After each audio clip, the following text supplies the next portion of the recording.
Ce maire n'est pas un élu tout à fait comme les autres. Bonjour, ça va ? Il y a une semaine, Azzedine Taibi fermait sa mairie de Stein en Seine-Saint-Denis pour se mettre en grève.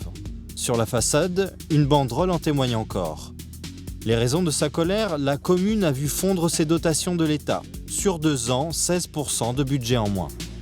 Dans une ville où les besoins sont énormes pour la population, en matière d'éducation, en matière de santé, en matière de culture, en matière de sécurité, et à un moment où le gouvernement fait le choix de réduire les dotations de l'État, il le fait à un moment où justement les besoins sont quand même beaucoup plus importants. Au Congrès des maires de France, la semaine dernière à Paris, c'était la même inquiétude pour les élus locaux. Un rapport sénatorial confirme leurs craintes en matière de financement.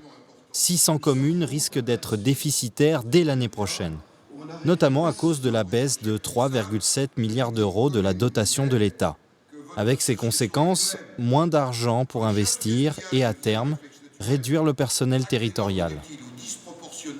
Est-ce que vous croyez que c'est quand on vous prévient 4 mois avant que vous pouvez prévoir vos investissements, que vous avez des charges de fonctionnement qui sont pérennes? Ces charges de fonctionnement se font avec des personnels à statut. Vous ne pouvez pas varier la masse salariale. L'État étant coincé se sert des collectivités locales comme d'une variable d'ajustement.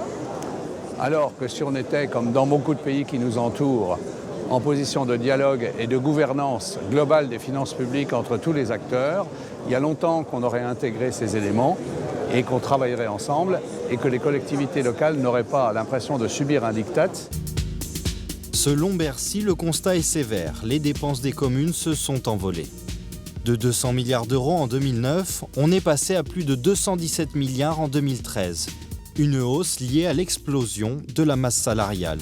Sur 10 ans, l'augmentation des effectifs est de 145% dans les intercommunalités et de plus de 12% dans les communes.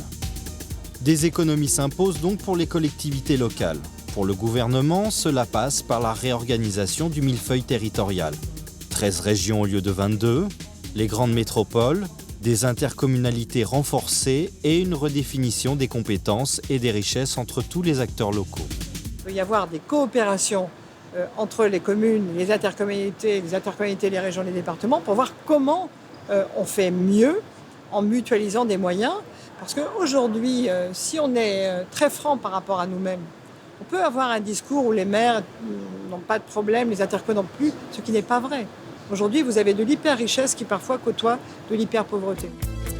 Un grand débat, celui des compétences, attend les collectivités territoriales. C'est la réforme du gouvernement la plus attendue et la plus compliquée qui arrive au Parlement début 2015.